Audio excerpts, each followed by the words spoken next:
Hello, everyone, and welcome to episode 148 of the True Crime All the Time Unsolved podcast.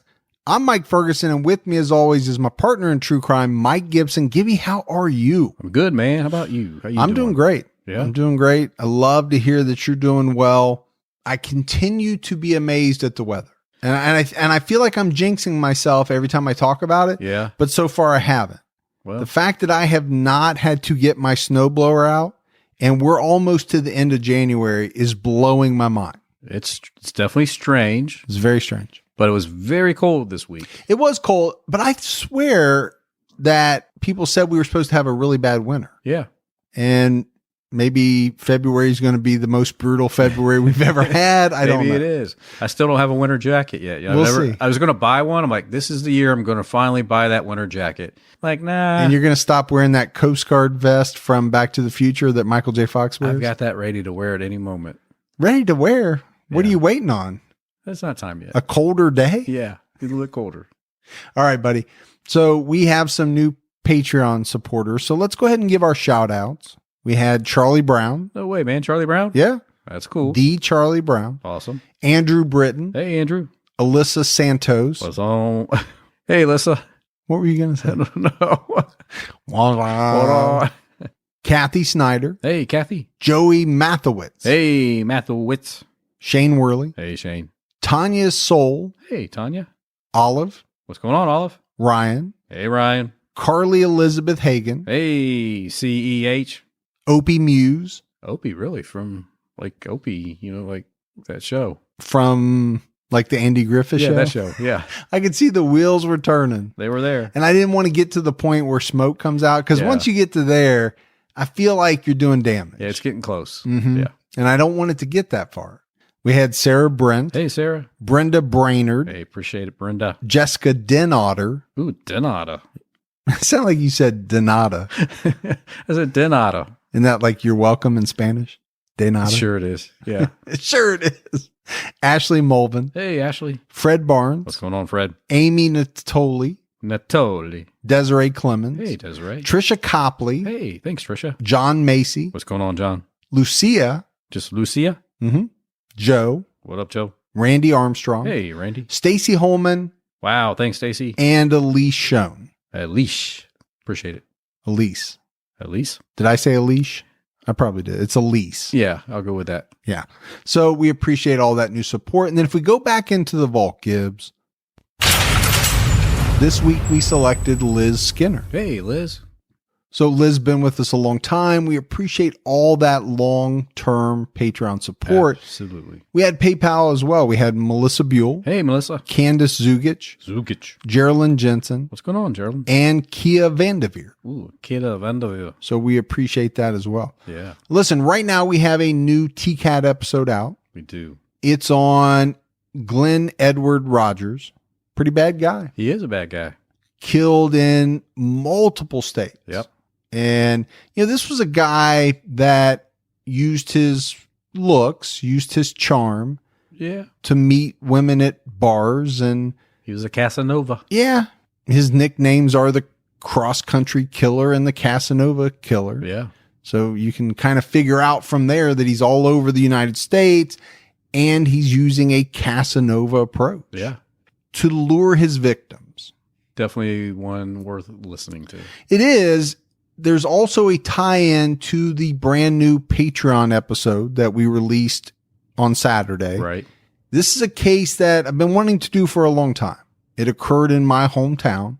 It involved a police officer who was convicted in the death of his wife, but it's a case where police took a hard look at Glenn Rogers. Yeah. So there was that tie-in. Definitely, if you haven't checked Patreon out yet, it's probably a good time to go ahead and sign up and check them out. A lot of episodes out there. There is. This was our, 18th at least. Yeah. Sometimes I think I get confused by the numbering, but Right. our 18th full episode, a number of those, the recent ones have been on both video and audio. Right.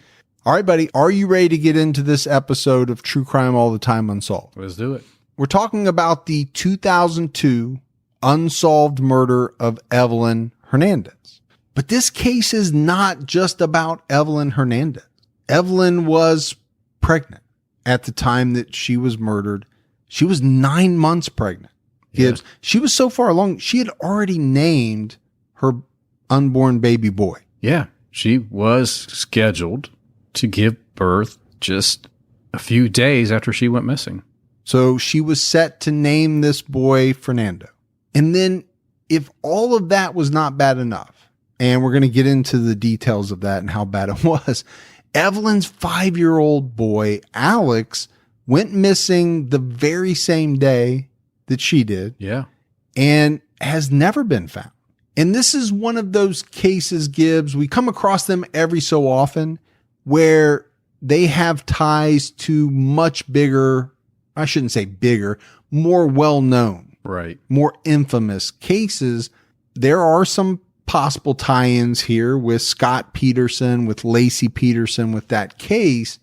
So there are some thoughts out there that maybe Scott Peterson had something to do with Evelyn's disappearance and murder. And then there's the flip side of that, which involves the person that killed Evelyn Hernandez possibly having a hand in the murder of Laci Peterson. So it's interesting. We'll talk about it. There's also the question of the differences in media coverage between the case of Laci Peterson and the case of Evelyn Hernandez. Absolutely. It's a pretty large conversation out there. Yep. And we'll get into that as well. So let's jump right into the background of Evelyn and Alex. Evelyn Hernandez was a legal immigrant. She moved to the United States from El Salvador when she was just 14 years old. She lived with her mother in San Francisco, California. Her mother had come to the United States years earlier to set up a place for her family, and she accomplished her goal. Evelyn attended McAteer High School. And Gibbs, this was a high school that had somewhat of a reputation. And that reputation was that a lot of low-performing kids and immigrants were sent to this high school to learn. Yeah. Now, real or not, but that was said to have been the reputation of the school.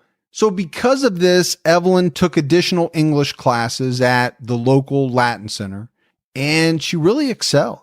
She really did extremely well. She also took part in drama classes at both the high school and the Latin Center. She performed in a number of plays at both locations. When Evelyn was 17 years old, she met a Navy sailor and became pregnant. She gave birth later that year to her son, Alex. But the father went back to sea and never even knew Alex. Evelyn had a number of jobs. After graduating high school, she worked at a hotel, she worked at a Costco, and then later as a nurse's aide.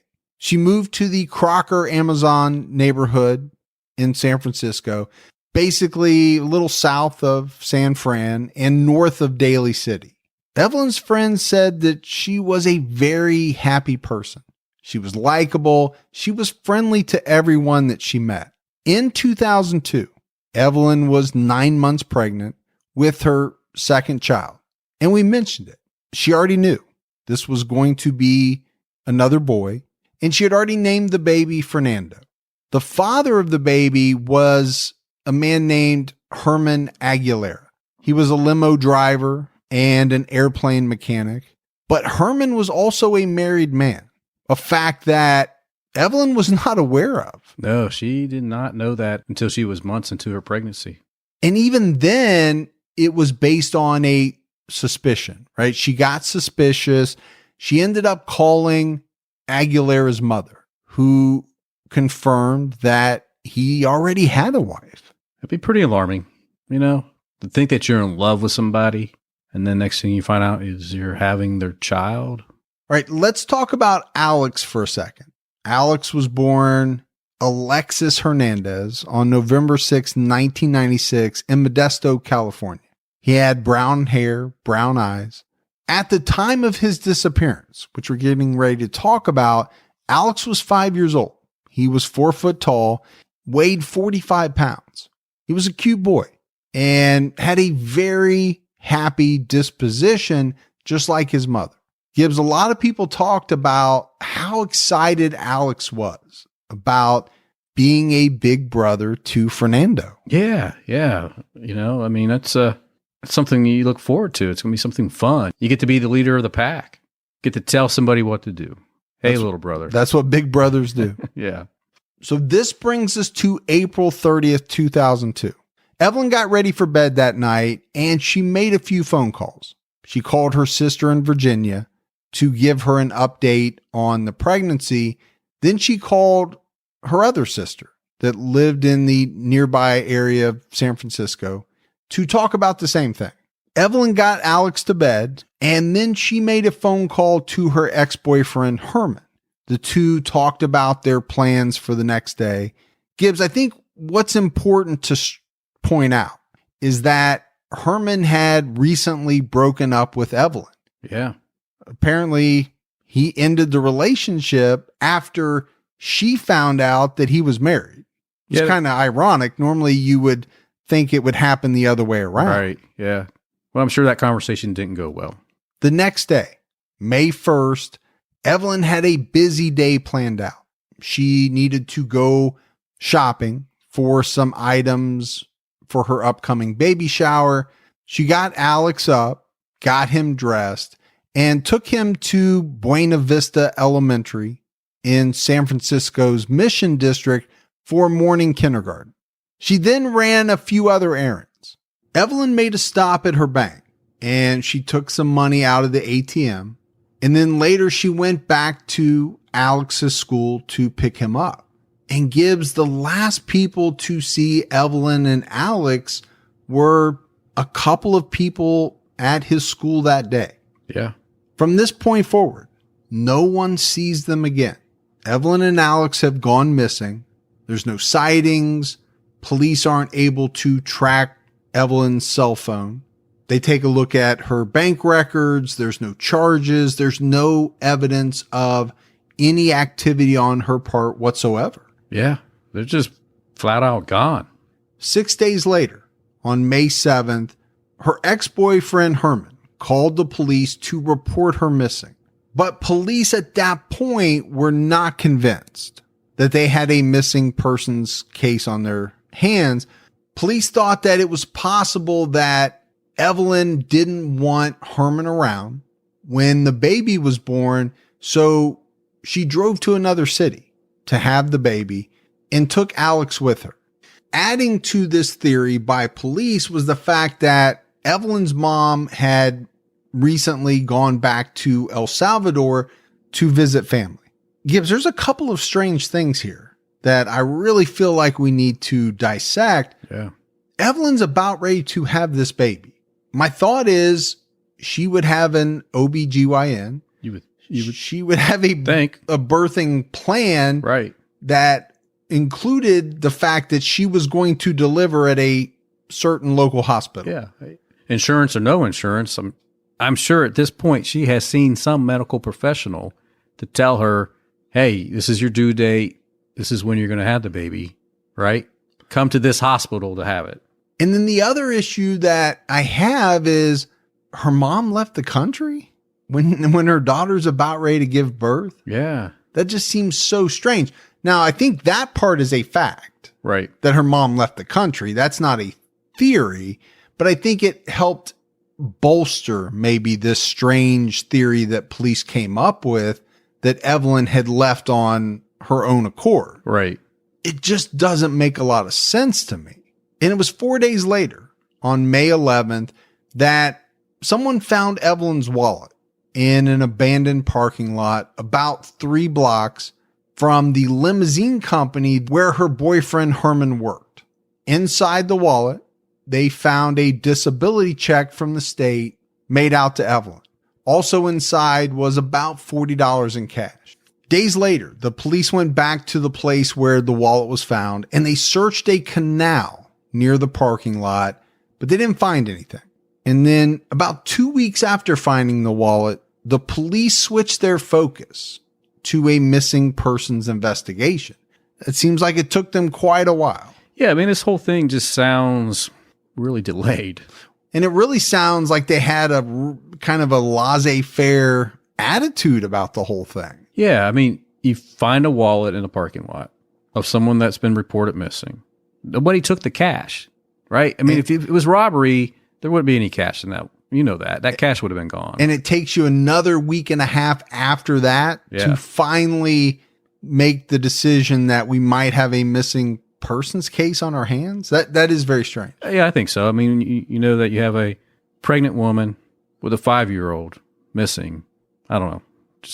I feel like it probably should have been stepped up a little sooner. Yeah, not only pregnant, but about ready to deliver. Right. I mean, I think that's very important. Yeah. I'm thinking of, my wife being pregnant the 2 times that she was, as we got closer to the due date, it was like completely planned out. Yeah. And it wasn't like we were going to take a surprise trip to Gatlinburg. That was not going to happen. No. Because something really big is going to happen in the next few days. So you're just kind of hunkered down, waiting for things to when she says, "Hey," to kick off. It's time to go. Yeah. I really have a hard time with somebody thinking that a woman that far along, that close to her due date, would just decide to up and leave with her 5-year-old son. I'm going to go to another part of the city or over into this county and find a hospital there. I don't think so. Yeah, it's a little strange. The police interviewed Herman, and he told them that he had no idea where Evelyn was, but he said he was concerned because her due date was a week ago. The police told him that they searched local hospitals for any records of Evelyn giving birth. They couldn't find any. Yeah. Herman said he had no knowledge about Evelyn's wallet and why it was found so close to where he worked. Now, he did admit that he didn't really plan for this baby, and he wasn't all that happy when Evelyn told him that she was pregnant. I think adding to that, Herman's wife found out that he was cheating on her. He was seeing Evelyn on the side, but she didn't know that Evelyn was pregnant with Herman's child. And Gibbs, she didn't find that out until later. Yeah. And I can't imagine she took it all that well. Probably right now, at this point, during this interview and with her missing Evelyn, the wife's probably like, I can't even believe you were seeing somebody and she was pregnant with your child. Yeah. That's never going to go well. That would be a conversation that no man would ever want to have with his wife. Now, he brought it upon himself when he chose to step out on his wife. Absolutely. Don't want anybody to take it the wrong way. I'm not feeling sorry for Herman in that respect. Now, the police did form a small search team to try to find Evelyn and Alex, but Gibbs, they devoted very little in the way of resources for this search team. We're going to talk about it more later as we go. And it was on July 24th, 2002, that a body was found floating in the San Francisco Bay, just beneath the Bay Bridge along San Francisco's Embarcadero area. What was found was a badly decomposed torso with part of the legs attached. All that was attached of the legs was basically from about the middle of the thigh up. So right above the knee down on both legs was completely missing. The torso was clad in a maternity top. There were no hands, no feet, and the head was missing as well. DNA tests were run and confirmed later in September that the remains were Evelyn Hernandez. Alex's body was not located and in fact has never been found. Evelyn's hands, feet, and head have never been found.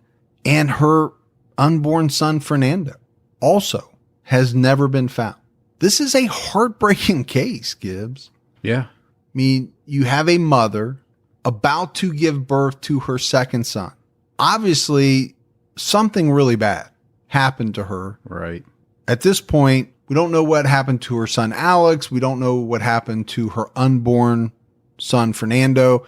Maybe he was born, but we don't know what happened. Right. But to be found this way, it's just heartbreaking. Yeah, it's disturbing. All right, Gibbs, let's take a quick break to talk about The Traitor. Sony Pictures Classics proudly presents The Traitor, the new epic crime drama directed by legendary filmmaker Marco Bellocchio about the one man who brought down the entire mafia in Italy. The Traitor tells the true story of Tommaso Buscetta, the man who in the early 80s brought down the Cosa Nostra after an all-out war raged between Sicilian mafia bosses over the heroin trade. Buscetta eventually makes a decision that will change everything for the mafia and betray the eternal vow he made to the Cosa Nostra. The Guardian calls The Traitor show-stopping, a big true crime gangster movie. RogerEbert.com says The Traitor is absolutely gripping, a big brash extravaganza. The Traitor has astounded audiences at the Cannes, New York, and Toronto film festivals, and soon you'll be able to experience the true crime film of the season. The Traitor opens in New York and Los Angeles on January 31st and everywhere this February from Sony Pictures Classics. After Evelyn's body was found, the police went back and they interviewed Herman again because now they've transitioned. This is no longer a missing persons case. They're looking at this as a murder case. Yeah, at least one murder, potentially a triple murder. And you know police are going to be suspicious of Herman. You know, in their previous talks, he told them he wasn't excited about the upcoming birth. He wasn't looking forward to the expense of being responsible for this son in the short term, as well as the long-term child support. Yeah. That he was going to have to pay. He saw it as a financial burden. He did. Add on top of that, the fact that his wife was not happy about his affair. And then later finding out that he was about ready to have a son. Yeah. She was not happy about that. Rumors started to spread that Herman killed Evelyn and the baby so that he could free himself from what he saw as this unbelievable financial burden. Then it was rumored that he killed Alex because Alex, at 5 years old, would have been able to identify him. Sure, because Alex would have known who this person was, sure, right? By hanging around. And he was old enough to identify him. He then dismembered the bodies, dumped them in the bay, thinking that fish, sharks would come along and consume these bodies. But Herman's wife stepped in and gave him an alibi for all of the critical timeline points that police had. So it makes it tough, you know? I mean, you think you got the right suspect or person of interest, right? And you are laying out probably what happened. And then the wife says, hey, during the time that they went missing, during all these other times, he was with me. As mad as she was at him about cheating on him and having a child with Evelyn, she gave him the alibi that he desperately needed. Well, I would say he desperately did need it. And it was after this, Herman refused to talk with police anymore. He wouldn't answer any questions. And he hired a lawyer. He lawyered up. Probably wise. Probably was. Because the police didn't have any evidence, right, tying Herman to the kidnapping and murder of Evelyn or Alex. They didn't have it. Mm-mm. They thought he was very suspicious. They liked him, I believe. But at this point, the case went cold. The county offered up a $5,000 reward for any information that led to an arrest in the case. And Gibbs, now I think we need to switch gears and talk a little bit about the disappearance and murder of Laci Peterson. This is a case that we covered in great detail in multiple episodes on True Crime All the Time, but I think it's important. We have to give a little quick summary of what happened when Laci first went missing because it's relevant in the case of Evelyn Hernandez. Yeah. Yeah. I think it helps to understand both cases and then go from there. On December 23rd, 2002, around 8:30 p.m., Laci called her mom like she did most nights. And then according to Scott Peterson, they both woke up the next morning on the 24th. Scott was getting ready to go fishing, and Laci was baking some cookies while watching a cooking show on the television. This was around 9 a.m. Scott said that Laci told him she had some plans to mop the floors, and then she was going to take the family dog out for a walk. I think it's important, too, to remember that Laci was 8.5 months pregnant during this. So kind of similar to Evelyn, right? Evelyn was just 1 week shy of 9 months when she went missing. It's part of the similarities in the two cases. Yeah. Right? The fact that they were very close to giving birth. Around 10:30 a.m., Laci's neighbor, Karen Service, discovered the Peterson's dog, a golden retriever, running loose with a muddy leash, still hooked to his collar. She was able to catch up to the dog. She got a hold of him and put him into the Petersons' backyard after no one answered the door. But the dog must have gotten out again, because later on, another neighbor, Mike Chiavetta, saw the dog around 10:45 playing with his dog. Scott Peterson called home around 2:15 p.m., left a message that he was getting ready to head home. According to Scott, he returned home from fishing that afternoon. He didn't see Laci, but he found the dog in the backyard. He jumped in the shower. He did a load of laundry, which included the clothes he wore fishing that day. Laci's SUV is sitting in the driveway this whole time. She wasn't reported missing until 5:45 p.m. by her stepfather. Police came to the Peterson home. They found her purse, her keys, and her wallet inside the house. And Gibbs, I think very quickly, Modesto police put together a large search party that covered several acres. They had a helicopter with searchlights looking for Laci. They had people on horseback. They had canines. They had other resources. At one point, over 900 people were involved in the search for Laci Peterson. It's a lot of people. It's a lot of people. The police, community, and family came together to offer a $25,000 reward at first. That was eventually bumped up to $250,000. And ultimately, they had enough funds that came in from people to offer $500,000. They printed up flyers. They started websites. It was said that about 1,600 volunteers came out just to distribute flyers alone. On April 13th, 2003, a male fetus was found decomposed in the marsh area of the San Fran Bayshore area by a couple walking their dog. The fetus had several cuts on it and nylon tape wrapped around his neck. The umbilical cord had been ripped away from the mother. The very next day, some locals found what appeared to be the torso of a pregnant woman that had washed up on the shore of the bay. This was just a mile from where the fetus was found the day before. There was no head, no limbs attached to the torso. On April 18th, DNA identified that the bodies found were that of Laci Peterson and her unborn boy, Connor. So some more similarities. Yeah, there's a lot of similarities between these two cases, and we all know where the case goes from here, right? The investigation, the trial. Scott Peterson is eventually found guilty of the murder of his wife and son.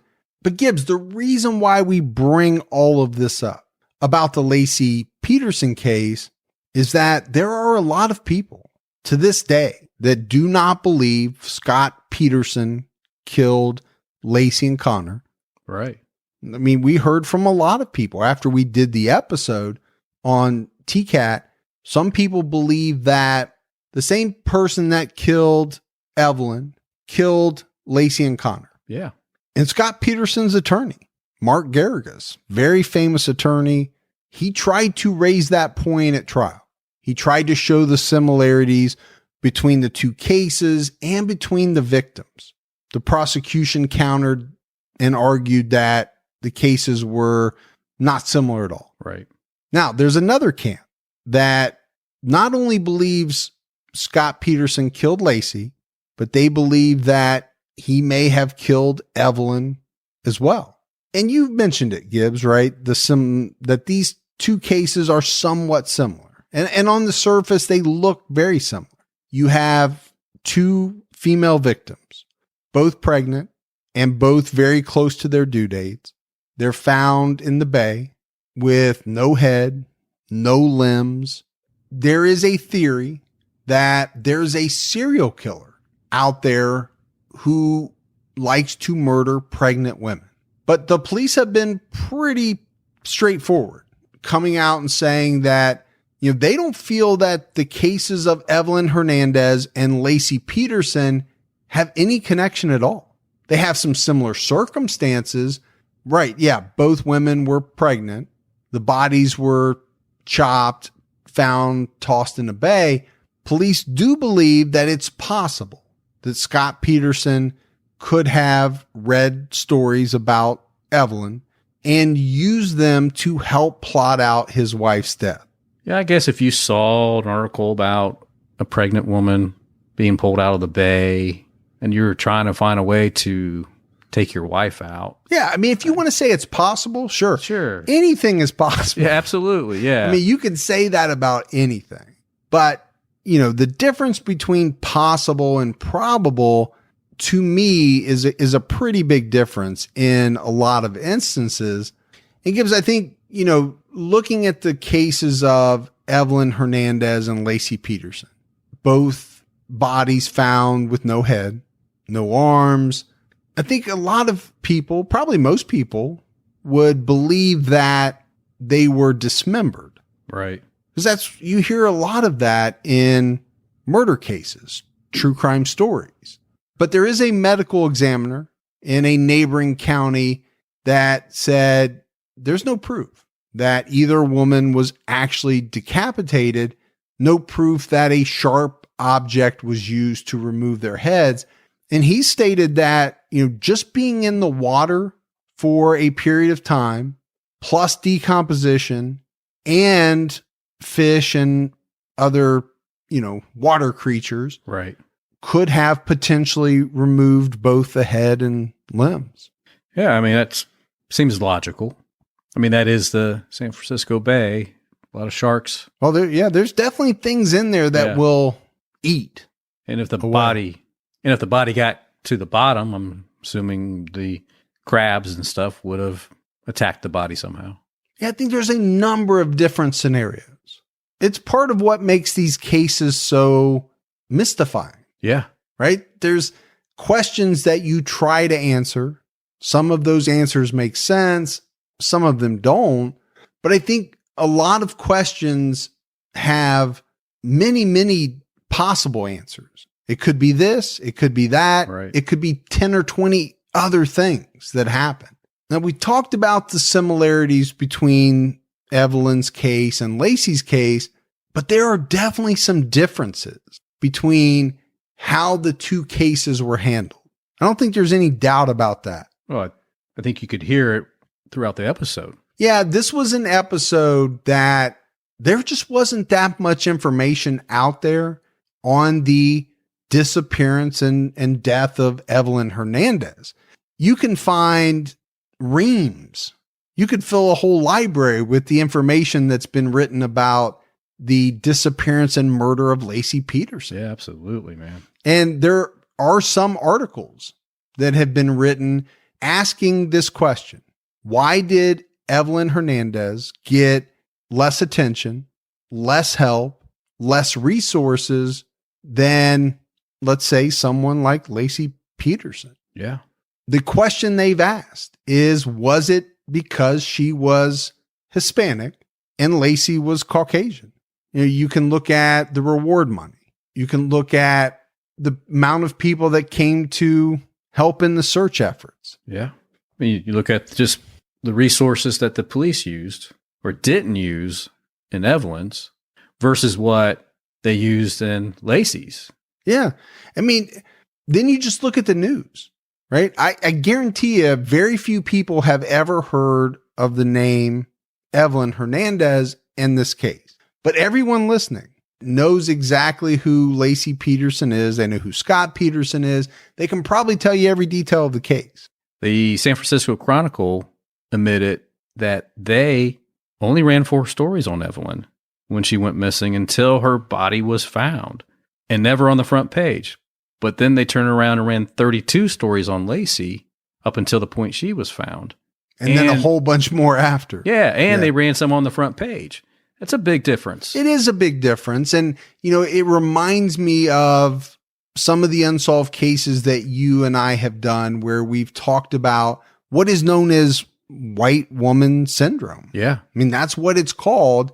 And in some of those cases, we're talking about the coverage of an unsolved case that involves an African-American female, right, versus a very similar case of a Caucasian female. Yeah. It's really kind of hard to say it's not a thing because the facts are there. I mean, these journalists are putting together the facts to support their case, and it's hard to argue with the facts. Now, you can argue about the reward money because somebody's family may have more money than someone else's, but when you're talking about the amount of money that the public is donating, and you're excluding friends and family, you're just talking about Joe Public, Jane Public, who is seeing it on the news. Well, why are they seeing it on the news? It's because the story has been publicized. Yeah. It's on television. There's more articles written about it. So they're more apt to help out with donations and volunteer and all of that. It all goes together.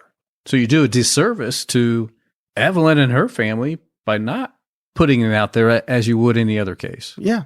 I've said this from the beginning. I don't understand, and this is not just with unsolved cases. I don't understand why some cases hit the zeitgeist. Right. And they're picked up and they get blown up, while others, and it doesn't always have to do with race. I do think this is a real thing, but it doesn't always have to do with that. There can be, Caucasian people that are murdered. Sometimes it gets blown up into a real big story and sometimes it doesn't. The sensationalism behind some of this stuff just... It's just, I guess, what people think will grab readers. A graduate student from the University of Delaware, Terry Glenn Lilly, published a report about the coverage of these 2 cases. Terry noted the stats that we've already talked about, but also went further, went into the LexisNexis database, did a search, pulled all the articles related to both of these cases up to the point where Scott Peterson was arrested, because you have to take those out. Right. Because there was no arrest in the case of Evelyn Hernandez. The numbers will blow you away. Laci had over 8,100 articles written about her case. Evelyn had 57.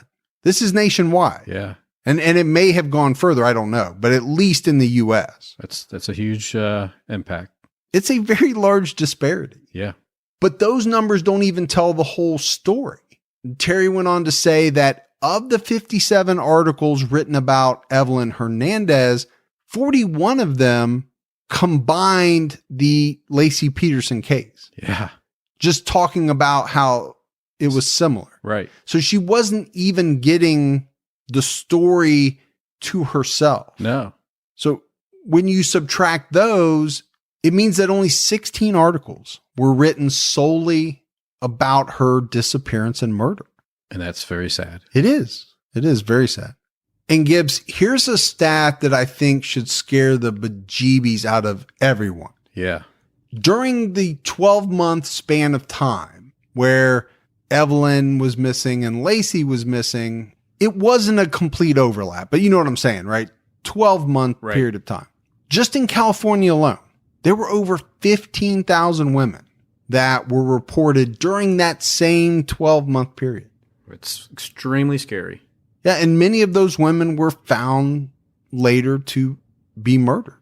Evelyn Hernandez's case is still considered open and active by the San Francisco Police Department. If her son Alex is still alive, which we don't know, we have no idea what happened to him. Right. He would be 23 years old. Yeah. Now, it's hard to believe that he would be alive, having been so young when he's thought to have gone missing. Right. Now, the one thing that we didn't talk about is he could have been taken. Could have. And we've seen this in other cases before, and assimilated into a family. Yeah. I don't know. Five is still pretty young. It's possible. Yeah. I mean, San Francisco, I mean, they could have taken him to another country as well. Oh, sure. Yeah. Didn't have to. I mean, they could have taken him anywhere, but we don't know. We're speculating. Right. We really have no idea what happened to him. It's an interesting case on a number of levels. You have the similarities to the Laci Peterson murder. Right. But then you have the disparity. And I think that's interesting as well to talk about, the differences in coverage between a bubbly Caucasian woman and an equally bubbly Hispanic woman. Right. Why such a big difference? It shouldn't be. It shouldn't be, but it is. And the numbers prove it. And it has an impact on the case, right? If they had more resources, could they potentially have solved Evelyn's case? There's no doubt. Right. And the part we haven't even talked about, we talked about the coverage bringing in more money, bringing in more volunteers. Right. More coverage brings in more tips. Absolutely. And you might reach the one person that actually has some vital information regarding Evelyn's case, but that low number of articles is not going to do it. If you're not on the front page, if anything, no one's going to see it. No. So it's sad all the way around. And I don't want to diminish Laci's case. Her case is unbelievably sad. We did, multi-parter on TCAT about it. We're using it to point out the disparity in Evelyn's case. I don't want to take anything away from the amount of coverage that she got, because she should have gotten that. Absolutely. Everybody should get that. Right. We're just saying Evelyn should have gotten more than what she got. Right. All right, Gibbs. So before we go, I do want to mention the fact that Scott Peterson has been linked by some to the disappearance of Kristin Smart. Kristin disappeared from Cal Poly in 1996. She was 19 years old. Right. Scott was there at the same time. He was older. He was like 24, I think. The police could never put them together. I don't think they had any evidence that they were involved or knew each other or anything like that. The reason that I bring it up, aside from the fact that there was a possible connection, Scott Peterson connection, is that the FBI appears to be about ready to release some big information. Yeah. Regarding Kristin's case. They apparently reached out to her mom. They asked the family to appoint a spokesperson. They've even suggested that the family maybe find a temporary place to live. That's a big statement. Yeah, because it means whatever news they're about ready to release is going to be huge. Yeah. The problem is we don't know what it is. Do they finally know what happened to her? It has to be what it is, right? Well, I think that has to be part of it. Yeah. But could there be more? It depends on what happened to her. Like a tie-in with some. Well, it could be the fact that they now know she was murdered. Right. And they know who did it, and they're about ready to announce. It doesn't mean it has to be a big name. No. I'm not saying it's Scott Peterson or anything like that, but it's going to be huge for the family. Right. Right. So much so that the FBI must be thinking they're going to get bombarded with media requests, press requests.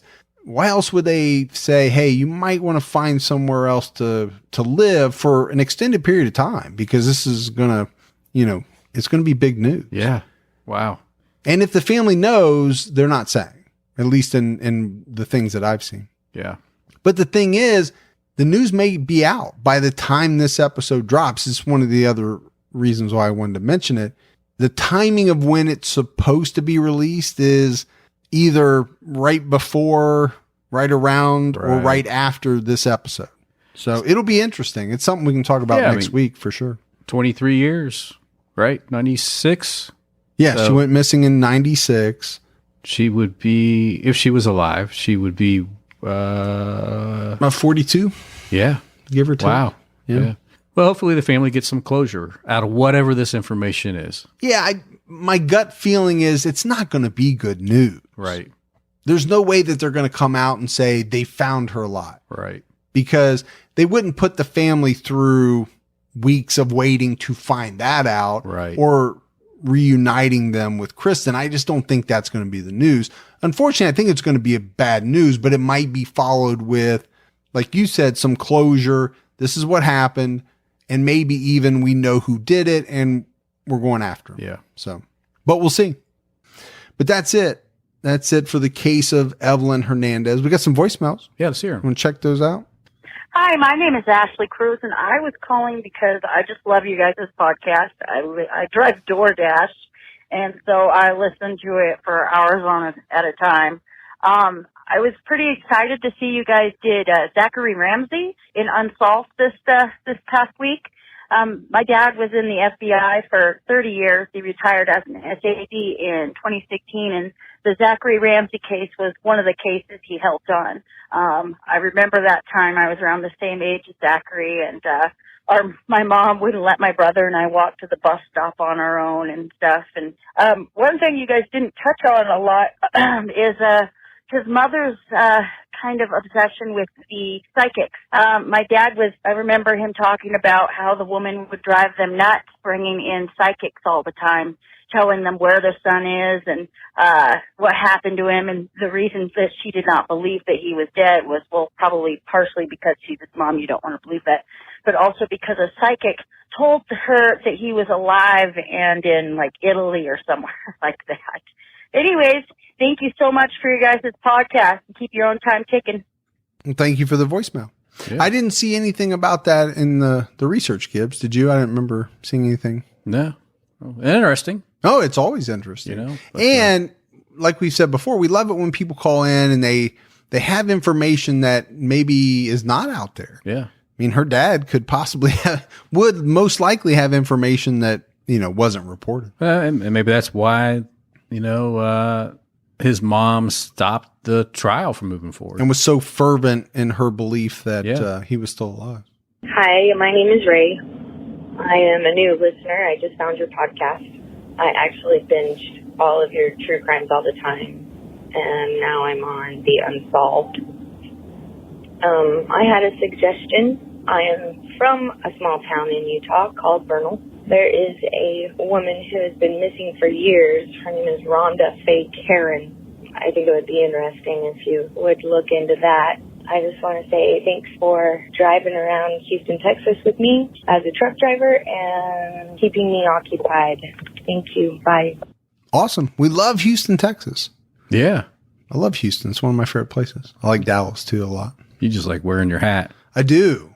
It's one of those places where I can wear the boots, the hat, the belt buckle. Nobody looks at you funny because there's a bunch of people wearing them. Here they look at you funny. You wear that in Ohio and you get a lot of strange looks. What's going on with that guy? Hi, this is Amanda Rousey from Lebanon, Oregon. I was just calling because I don't know if you guys get the news about what happens over here, but there was a disappearance of Tiffany Lozon, which apparently her estranged husband just got arrested for. Anyways, I know him. It's just super crazy, and I think it would be cool if you guys covered the case once it finally got settled. So, anyways, keep your own time ticking. Thanks. Well, we appreciate the suggestion. Yeah. We'll look into it. Yeah, and I absolutely. forgot to say that about the previous voicemail, but obviously we'll look into that too. Yeah. All voicemails. All. Hello, my name is Philip Marks. From Canada. I found something very interesting in the news the other day. I was reading an article about an ex-girlfriend that I dated, I would say about 15 years ago. She had a child that passed away, I would say about 10 years ago. And the reports came out, but I never really looked into it until now. Turns out that the child was most likely murdered. They're not entirely sure whether or not her boyfriend had something to do with it, but it turns out she lied in court, so it's entirely possible she may have done it. Very interesting case. The man was convicted and sentenced to, I believe, 6 years. So it's something... All right, because I'm not sure what happened there. Don't either. Yeah, I don't know if I cut it off early. Maybe. He got cut off. Maybe he was onto something and they knew he was onto something. Hopefully not. Was his name Philip? I think so. Philip, we hope you're okay. Yeah, man. It's something for us to check into. Yeah, absolutely. I think with the right searching, we could probably figure out what case he's talking about. Right. But, yeah. I hope Philip's okay. Yeah. All right. Yeah. All right, everyone. That is it for another episode of True Crime All the Time Unsolved. So for Mike and Gibby, stay safe and keep your own time ticking.